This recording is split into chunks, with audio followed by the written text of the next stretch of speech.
सभी विद्यार्थियों को वंदे मातरम।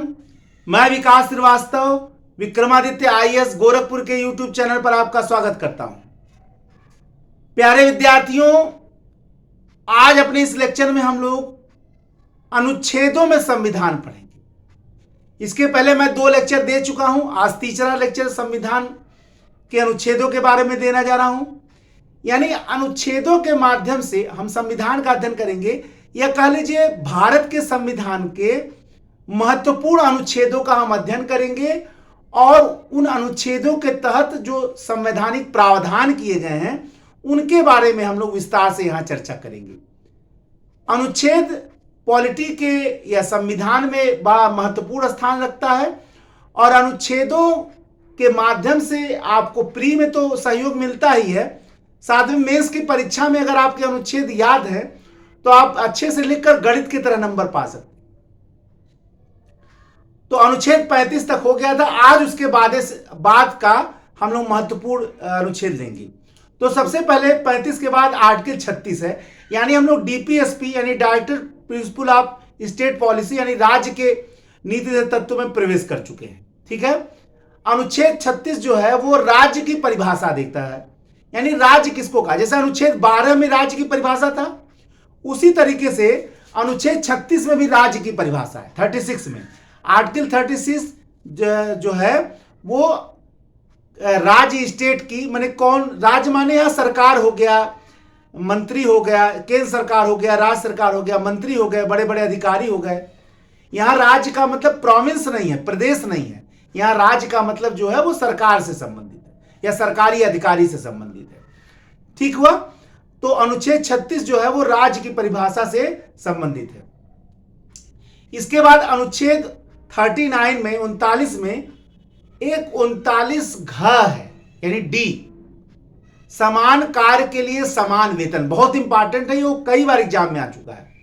आर्टिकल 39 डी यानी 39 घ, समान कार्य के लिए समान वेतन। पहले क्या होता था, पुरुषों को ज्यादा वेतन, स्त्रियों को कम वेतन, या ऐसा अक्सर देखा जाता था। लेकिन हमारे संविधान निर्माताओं ने अनुच्छेद 39 घ जोड़कर समान कार्य के लिए समान वेतन, यानी अगर चाहे वो स्त्री हो चाहे वो पुरुष हो, अगर समान कार्य कर रहे हैं तो वेतन समान मिलना चाहिए। ठीक है ना। तो ये आप याद रखिए 39। और इसी में एक बाद में अनुच्छेद जोड़ा गया 39 का 39 क्लास डी आप उसको कहेंगे, या 39 क्लास घ, या 39 खंड घ आप बोलेंगे। लेकिन ये जो है वो 39 का है, 39A। तो 39A में क्या है, सामान्य न्याय और निःशुल्क विधिक सहायता। क्या है, सामान्य न्याय माने न्याय सबको मिलना चाहिए और जरूरत पड़े तो सबको निःशुल्क विधिक सहायता मिले। यही उद्देश्य है 39 का 39A का, जो बाद में जोड़ा गया है 42वें संविधान संशोधन के माध्यम से।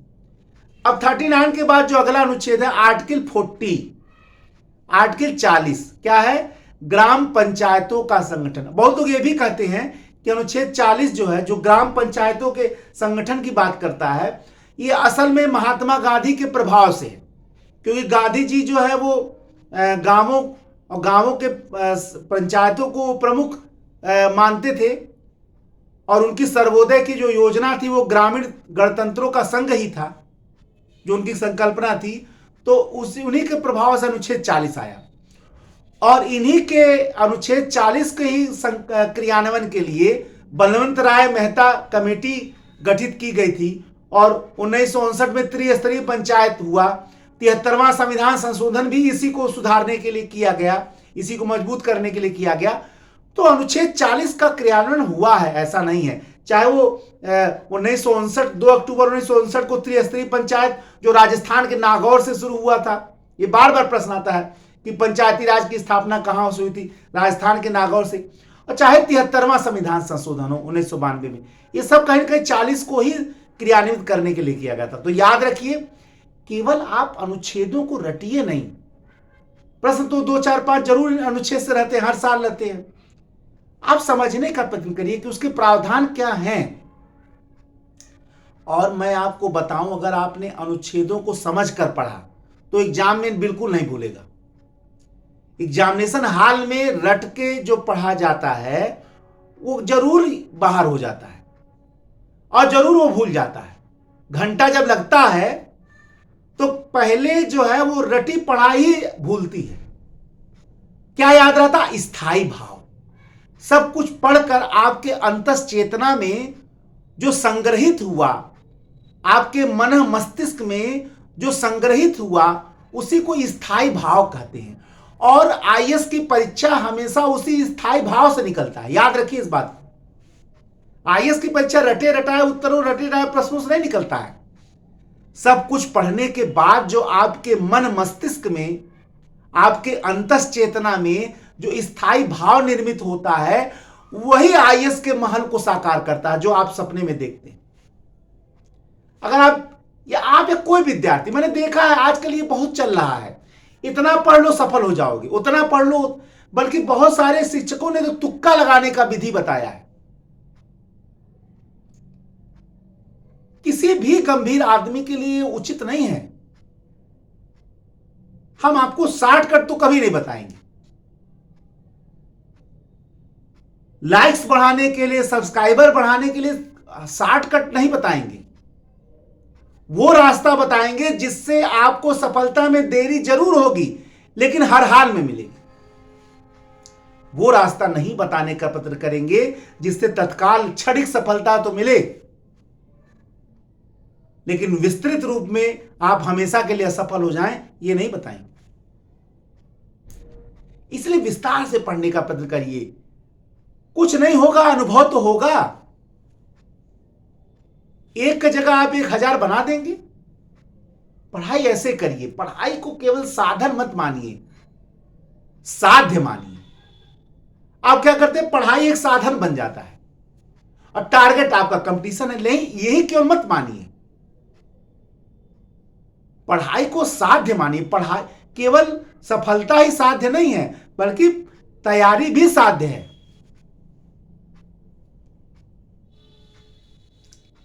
इसको आप साधन बना रहे, उसको साध्य बना देते, बस यही समस्या खड़ी हो जाती है। सिविल सेवा की तैयारी एक ऐसी तैयारी है जो आपकी झोली भर देती है अगर सही मन से किया जाए तब। अगर सही मन से किया जाए तो सिविल सेवा की तैयारी ही ऐसी तैयारी जो सब कुछ जाने के बाद बहुत कुछ दे जाती है। इसको आप बनाए रखिए, इस स्पिरिट को आप, इस भावना को बनाए रखिए। इसको जाने नहीं देना है, तब आप देखिएगा हर हाल में सफल होंगे। ठीक है ना? तो आर्टिकल 40, फिर 41,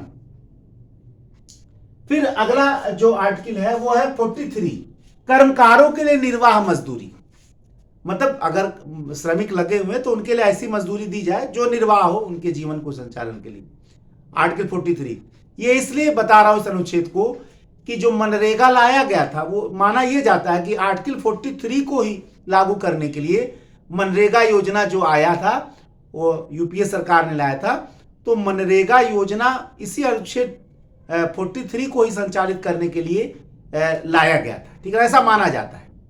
ठीक है, तो आर्टिकल 43 इसीलिए महत्वपूर्ण बन जाता है। अब आर्टिकल 44 यूनिफॉर्म सिविल कोड, ठीक है ना, यानी समान नागरिक संहिता। भारत के संविधान का अनुच्छेद 44 जो है वो सरकार को समान नागरिक संहिता यानी यूनिफॉर्म सिविल कोड को बनाने का निर्देश देता है। लेकिन ये मस्ट नहीं है, शुड है, इसलिए सरकार इस ओर अग्रसर है। ठीक है, समान नागरिक संहिता का मतलब क्या हुआ कि आपराधिक संहिता सबका बराबर है, यानी अगर कोई मर्डर करता है, चाहे हिंदू हो, मुसलमान हो, चाहे सिख हो, सबका जो है वो 302 लगेगा, यानी मर्डर का।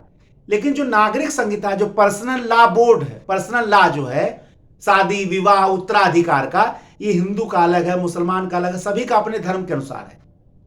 कोई एक शादी कर सकता है, कोई 4 विवाह कर सकता है, जैसे मुसलमानों में। किसी को वहां उत्तराधिकार में महिलाओं का अधिकार है, किसी को वहां नहीं है।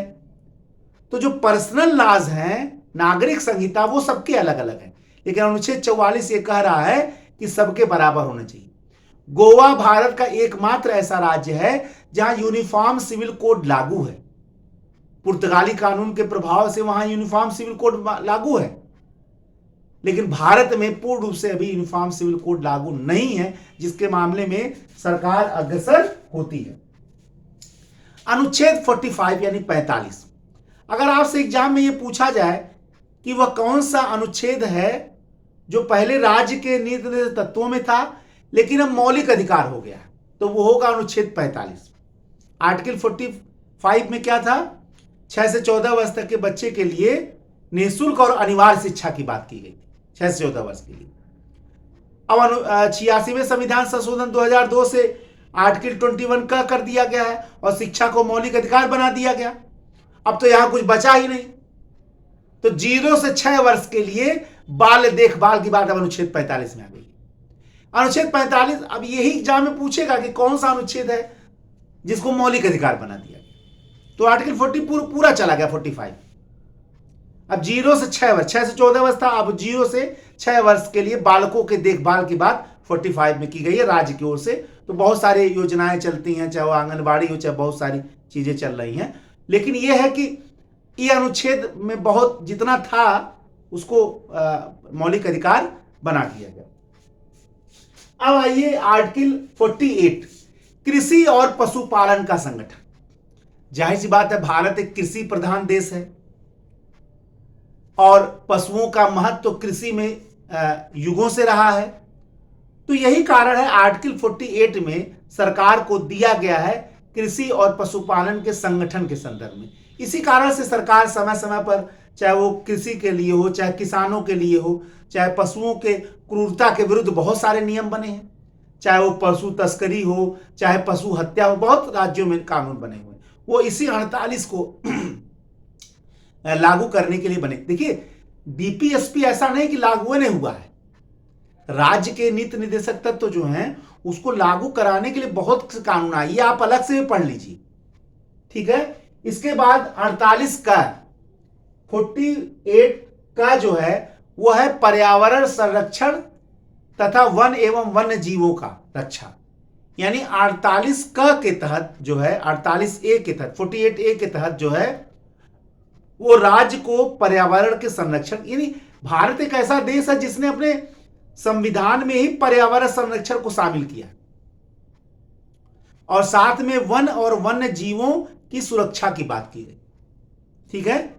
ये आप हमेशा याद रखिए, 48 का ये बहुत इंपॉर्टेंट अनुच्छेद है और ये कई बार एग्जामिनेशन में आया है, मैंने देखा है आपको, क्योंकि पर्यावरण संरक्षण की बात है, तो पर्यावरण संरक्षण तो आज का एक महत्वपूर्ण मुद्दा हो गया, तो इसलिए आप उसको याद रखिए। 49 राष्ट्रीय महत्व के स्मारकों, संस्मारकों, स्थानों के सुरक्षा की बात की गई। जब वैसे जाहिर सी बात है, जो हेरिटेज प्लेसेज हैं, विरासत स्थल है, चाहे वो बड़े बड़े महल हो, चाहे बहुत सारे प्राकृतिक स्थल हो, निश्चित ही इनको जो है सुरक्षा का दायित्व सरकार को ही दिया गया और सरकार ऐसा करती है। सरकार की जो पुरातत्व विभाग है, चाहे संस्कृति विभाग, ये काम सुरक्षा का करती है और ये एक महत्वपूर्ण बात है। अब आइए आर्टिकल 50, 49 बहुत इंपॉर्टेंट है, वो याद रखिएगा, कई बार पूछा गया राष्ट्रीय महत्व के स्मारकों की रक्षा की बात किस अनुच्छेद के तहत की गई है, सरकार को दे दिया। अब आइए आर्टिकल 50, आर्टिकल 50 जो है वो कार्यपालिका से न्यायपालिका के पृथक्करण की बात की गई। पहले जमाने में जब राजाओं, महाराजाओं, बादशाहों, सुल्तानों, सम्राटों का युग था, तो चाहे कितनी भी न्यायपालिका हो, कितने भी न्यायाधीश हों, सर्वोच्च न्यायाधीश जो है सम्राट होता था, बादशाह होता था, राजा होता था, सुल्तान होता था। वो किसी भी न्यायालय द्वारा दिए गए निर्णय को बदल सकता था, यानी न्यायपालिका वो कार्यपालिका के अंडर में थी, तो जाहिर सी बात है निष्पक्ष न्याय हो ही नहीं सकता है। लेकिन लोकतंत्र में निष्पक्ष न्याय करने के लिए न्यायपालिका हमेशा कार्यपालिका से, जुडिशरी हमेशा एग्जीक्यूटिव से फ्री होनी चाहिए। और यही कारण है कि भारत के संविधान के अनुच्छेद 50 में सरकार को यह निर्देश दिया गया है कि उन कार्यों को करे जिससे दिन ब दिन कार्यपालिका जो है, न्यायपालिका जो है वो कार्यपालिका से अलग होती जाए, यानी उसका जरा सा लेस मात्र प्रभाव कार्यपालिका का न्यायपालिका पर न हो, ताकि निष्पक्ष और तत्काल न्याय दे सके। ये भारत के संविधान के अनुच्छेद 50 में दिया बहुत इंपॉर्टेंट अनुच्छेद है। अब आइए आर्टिकल 51, दुनिया का एकमात्र देश भारत ही एकमात्र ऐसा देश है जिसने अपने संविधान में अंतर्राष्ट्रीय शांति एवं सुरक्षा की अभिवृद्धि की बात किया है। अनुच्छेद 51 में अंतर्राष्ट्रीय शांति एवं सुरक्षा की अभिवृद्धि की बात सरकार से की गई है। यानी सरकार जो है, दुनिया के बहुत सारे ऐसे देश हैं जो अन्य देशों पे आक्रमण कर रहे हैं, अन्य देशों पे आतंकवाद फैला रहे हैं। भारत का बगलगिर पाकिस्तान आतंकवाद में ही लगा हो, जो कि राज्य स्तरीय आतंकवाद है। सरकार वहां आतंकवाद भारत में भेज रही है।